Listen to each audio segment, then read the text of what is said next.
ఈరోజు సమ్మె నోటీస్ ఇవ్వడానికి ముందు అనేక నెలలుగా ట్రాన్స్కోలో, జెన్కోలో, ఉత్తర దక్షిణ డిస్కమ్ కంపెనీల్లో పనిచేస్తున్నటువంటి ఆర్టిజన్ ఉద్యోగులు ఎవరైతే ఉన్నారో వాళ్ళందరూ కూడా అనేక రూపాల్లో ఈ ప్రభుత్వానికి సంబంధిత శాఖ ఉన్నతాధికారులకి వినతిపత్రాలు సమర్పిస్తూ వచ్చారు, విజ్ఞప్తులు చేస్తూ వచ్చారు, విన్నపాలు చేస్తూ వచ్చారు. అయ్యా, మేము 20 ఏళ్ళుగా, ఒక 20 ఏళ్ళుగా, 30 ఏళ్ళుగా, 15 ఏళ్ళుగా ఈ శాఖలో సేవలు అందిస్తున్నాం.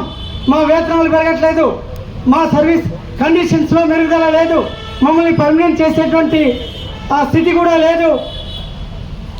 కనుక ఇప్పటికైనా మీరు ఆలోచించి మా సమస్యల్ని పరిష్కరించండి అని చెప్పి కోరుతూ వచ్చారు. ప్రభుత్వం పట్టించుకోలేదు, సంబంధిత విద్యుత్ శాఖ కూడా చెల్లించలేదు, స్పందించలేదు.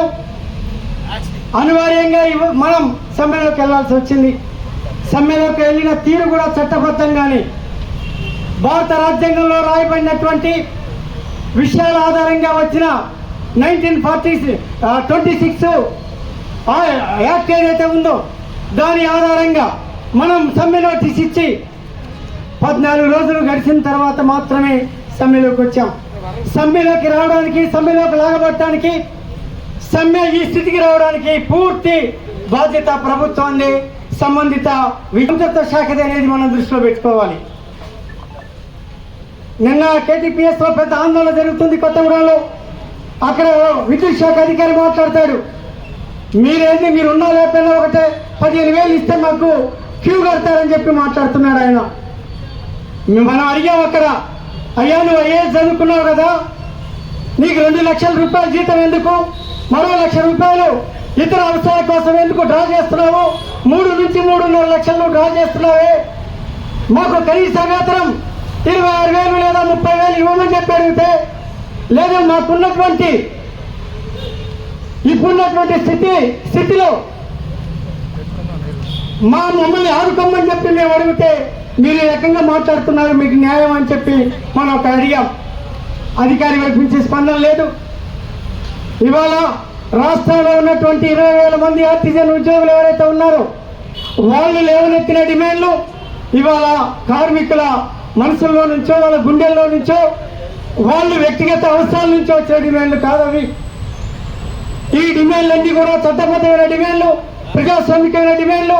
ఇవాళ కార్మికుల జీవనాధార హక్కులైనటువంటి లేదా వాళ్ళ జీవనాధారమైనటువంటి స్థితి నుంచి వచ్చేటువంటి డిమాండ్లు. ఈ డిమాండ్లు కూడా వాళ్ళు కొత్తగా పెట్టినవి కావు. ఈ డిమాండ్లలో వాళ్ళ గొంతమ్మ కోరికలు కూడా లేవు. గత ప్రభుత్వం టీఆర్ఎస్, ఇప్పుడు బీఆర్ఎస్, ఆ ప్రభుత్వం ఇచ్చిన హామీలు ఏవైతే ఉన్నాయో ఆ హామీల్ని అమలు చేయమని చెప్పి మనం మాట్లాడుతున్నాం.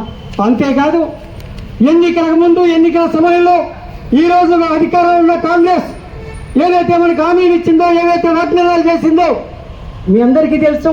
ఇవాళ మన మంత్రిత్వ శాఖకి మినిస్టర్గా ఉన్నటువంటి భట్టి గారు ఆదిలాబాద్లో పాదయాత్ర చేస్తున్న సమయంలో, ఎన్నికల ప్రచారంలో ఉన్నప్పుడు ఆర్టిజన్ ఉద్యోగులు కలిసాయా, మమ్మల్ని మీరైనా ఆదుకోండి, మీరైనా మమ్మల్ని పర్మనెంట్ చేయండి, మా వేతనాలు, మా సర్వీస్ కండిషన్స్ లేదా ఇతర విషయాలు మీరు ఆలోచించండి అని చెప్పి అడిగినప్పుడు, లేదు మన ప్రభుత్వం వస్తుంది, మన ప్రభుత్వం రాగానే మిమ్మల్ని మీ సమస్యలన్నింటినీ కూడా పరిష్కారం చేస్తాను, మిమ్మల్ని మారుస్తాను అని చెప్పేసి మాట్లాడారు. ఇవాళ ఆయన ఏం మాట్లాడుతున్నారు? ఆయన మాట్లాడే తీరు చూస్తే ఇవాళ ఆ రోజున 20,000 మంది ఆర్టిజన్ ఉద్యోగులు, దాదాపు 20,000 కుటుంబాలు, అంటే 20 × 5 లక్ష మంది. కాంగ్రెస్ వస్తే మా జీవితాలు బాగుపడతాయి, మా బతుకులు బాగుపడతాయి, మా ఉద్యోగ భద్రత వస్తుంది అని ఆలోచించి ఓట్లేసి గెలిపించుకున్నాం. ఒకనాడు తెలంగాణ, బంగారు తెలంగాణ కోసం కొట్లాడుతున్నాం. బంగారు తెలంగాణ వస్తే మీ బతుకులు బంగారం అవుతుంది, బతుకులు బాగుపడతాయని చెప్పి మాట్లాడిన వాళ్ళు ఉన్నారు. బంగారు తెలంగాణ ఏమో కానీ బొందల తెలంగాణగా మార్చినటువంటి వైనం, ఆ బొందల తెలంగాణలో తిరిగి వజ్రాలు వేయడానికి మేము ప్రయత్నం చేస్తామని చెప్పి మాట్లాడినటువంటి కాంగ్రెస్ నేతలు, కాంగ్రెస్ ప్రభుత్వం ఇవాళ ఆర్టిజన్ ఉద్యోగుల విషయంలో వాళ్ళ వైఖరి ఎలా ఉంది, వాళ్ళు ఆలోచన చేస్తున్నారు మీరు ఆలోచించండి. ఎంత దుర్మార్గమయ్యా! ఇవాళ జీవించే హక్కులో భారత రాజ్యాంగంలో ఎవరైనా ఉంది. 48 గంటల క్రితమే అంబేద్కర్ గారి జయంతి జరిపాం.